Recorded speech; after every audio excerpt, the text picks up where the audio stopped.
Ang kwento ng kapre. Noon pa man, sa pusod ng makakapal na kagubatan ng Pilipinas, sinasabing may nilalang na nagbabantay sa mga punong kahoy. Isa siyang higante, maitim ang balat, pulang-pula ang mga mata, at laging may hawak na malaking tabako. Madalas siyang nakaupo sa tuktok ng balete o punong akasya, tahimik na nagmamasid sa mga tao. Hindi raw masama ang kapre, ngunit mapaglaro. Kapag may naglalakad sa gubat ng walang galang sa kalikasan, nililigaw niya ito. Iikot ang tao ng iikot, hanggang sa mapagod at maniwalang hindi na siya makakalabas. Doon lang muling lilitaw ang tamang daan kapag humingi ng paumanhin ang naligaw.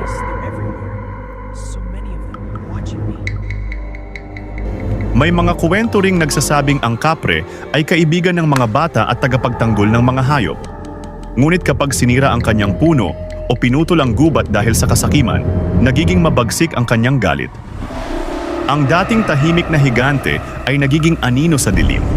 Nagpapaalala na ang kalikasan ay may bantay.